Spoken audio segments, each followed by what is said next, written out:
আইন করে কোনো কার্যক্রম নিষিদ্ধ করে নাই, একটা আইনের মাধ্যমে কার্যক্রম স্থগিত করেছে। এটা যে কোনো সময় উদ্যোগ হবে। এদেশের সাধারণ জনগণ আওয়ামী লীগের পক্ষে, আওয়ামী লীগের মাধ্যমে এদেশের স্বাধীনতা এসেছে।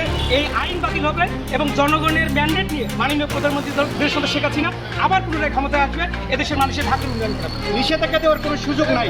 এই নিষেধাজ্ঞা থাকবে না।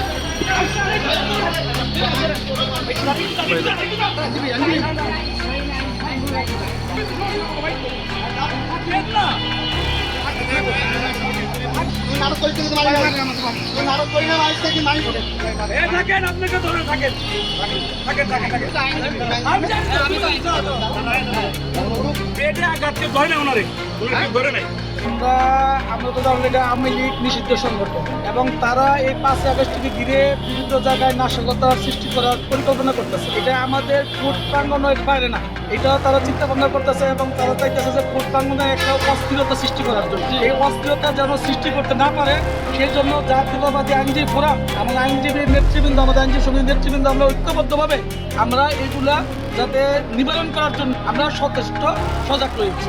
তারা ঢাকা বারের অস্থিরতা সৃষ্টি করতে চাইতেছে।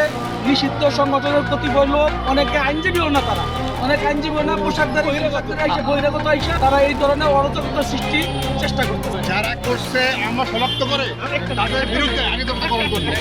যারা এই কাজ করেছে আমরা তাদের বিরুদ্ধে আমরা ভিডিও ফুটেজ থেকে কারা কারা তাদের সাহসে, যারা আইনজীবী না তারা আইনজীবী, একটা নিষিদ্ধ সংগঠন তারা কিভাবে আমাদের ডিসি অফিসের মধ্যে আমাদের আইন শৃঙ্খলা রক্ষা করার জন্য দায়িত্ব আছে, কারা কারা করছে আমরা তাদের বিরুদ্ধে আইনি ব্যবস্থা গ্রহণ করবো। যে বিষয়টা ইনশিওর করতে চাই সেটা প্রথম হচ্ছে যে এই ঢাকা আইনজীবী সমিতি, ঢাকা বারের এই কম্পাউন্ডের ভিতরে যদি কোনো সংগঠনের পক্ষ থেকে মিটিং মিছিল করতে হয় সেই ক্ষেত্রে আমাদের বারের রুলস হচ্ছে বার থেকে আগে অনুমতি দিতে হবে। কিন্তু আজকে আমরা আপনাদের মাধ্যমে অবগত হয়েছি যে গুপ্ত একটি সংগঠন এইখানে হঠাৎ করে এসে জড়ো হয়ে, নিষিদ্ধ সংগঠন তারা হঠাৎ করে এইখানে জড়ো হয়ে এসে ডিসি অফিসের সামনে তারা কালো বেশ ধারণ করে একটা মিছিল করেছে।